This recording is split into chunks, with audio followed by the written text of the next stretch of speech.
know and love the fucking nerd. Everybody does. But do you know he has a favorite dish? You have to watch it, and they only mentioned it a couple of times. In his Christmas episodes, it is said that he goes home and eats chicken and rice. So I assume this is his favorite dish. Remember, he did not have a great experience with Euros. However, nobody has actually attempted to recreate the nerd's chicken and rice. Until now. I, Dave, from Dave's Cooking Show, am going to do just that. So grab your Rolling Rocks, and let's make some AVGN chicken and rice. Alright, let's start off this AVGN chicken and rice. I got here an electric skillet going, about medium-high heat. You can use a frying pan if you like, just a skillet of some sort. I just decided to use this electric skillet. And you want to add some instant rice to there and kind of toast that up until it's golden brown. I did forget to mention that I'm frying this rice here in peanut oil, about a couple of tablespoons, just eyeball it. And after it's been toasted up to a kind of a nice golden brown, you can't really see it on the camera, you want to add the other ingredients for that. You want to add about a half a red onion chopped up, then about a teaspoon of cumin, a small can of tomato sauce, comes out to about 3/4 of a cup, and 3 cups of chicken broth. I'll have this recipe in the link below if you would like to make this yourself. Then just stir all that around and cover and simmer for about 20-25 minutes or until everything is nice and done. Alright, while the rice is getting all nice and done, you want to grab some chicken breasts and season them up. I'm just going to season these generously with the Weber Kickin' Chicken spice rub, but you can use whatever spice rub you like. I picked this particular one up at Costco. Should be available at your local Costco, and that's what I'm going to do for the chicken.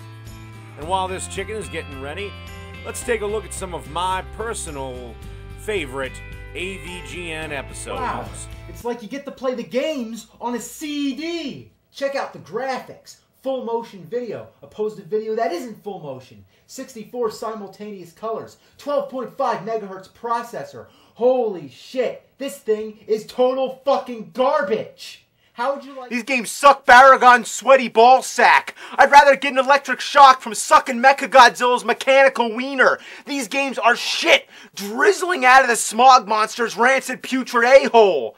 And then being swallowed and barfed up by Angerus while I lay on his spikes getting Gigan's buzzsaw up my ass, while Desodroya dumps his diabolical diarrhea all over my face. You have to beat the game twice? You have to beat the game twice in a row. That's just great, because this time I'm twice as fucking pissed off! Beat the game twice. I'll show you twice. After all that hard work, who'd want to do that shit again? It's like building a house and right after you're finished, you tear it down just to build it one more time. Oh yeah, we could have made 12 stages, but instead, let's just make 6 and make people have to play the game twice. Franchises. Now what came of that was a shitty Mario game and 3 shitty Zelda games. Link, the Faces of Evil, Zelda's Adventure, and Zelda, the Wand of Gamelon. Okay. These games are notorious for their legendary ass suckage, which is hard to believe. How could there exist a bad Zelda game, let alone... Nobody knew, they're just bits. Try explaining that to your parents. Oh, I want a Super Nintendo for Christmas. Don't you already have a Nintendo? Yeah, but this one's 16-bit. What's that? I don't know. Other than it meaning the graphics were better, that's all we cared about. But the bit wars brought down our sense of gaming to numbers. People began to care more about the graphics and less about the actual gameplay. It was to the point that some consoles even used a number of bits in their name, like the TurboGrafx 16 and the Nintendo. Okay, next thing, you want to make sure you oil the grates, especially with chicken, because that has a tendency to stick to the hot metal of the grill, and I mean really oil it. Don't worry, it won't affect the calorie count, won't affect the taste. And I'm using peanut oil again, my favorite type of oil. And then you want to place your chicken on the grill. I would like to point out that I did cut these chicken breasts in half. So there was about 3 big chicken breasts, and I just cut them half lengthwise down. And then you want to season the other side. And don't really worry too much about over-seasoning it, because you're going to lose a ton when you flip the chicken. Alright, when the rice looks something like this, it's just about ready. You just want to simmer off that last bit of liquid. Alright, rice is coming along nicely, and the chicken is on its way. And while we're waiting for the chicken to finish up, you know, there is one thing, just one thing, that I do believe I do a better job of than the nerd. You know, I may not be able to swear as well as the nerd, but you can bet your sweet ass I can outdrink that skinny bag of bones, pocket protecting, wearing motherfucker.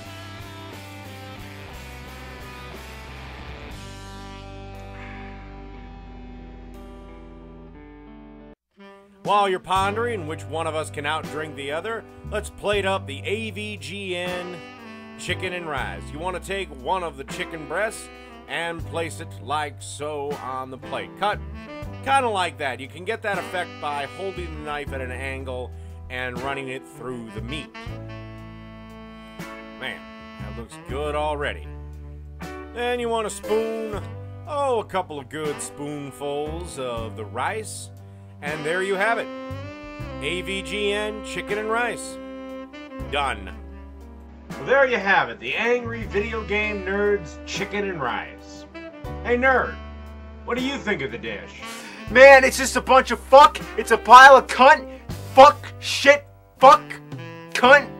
Well, fuck you then, you four-eyed, worthless, limp-dicked motherfucker.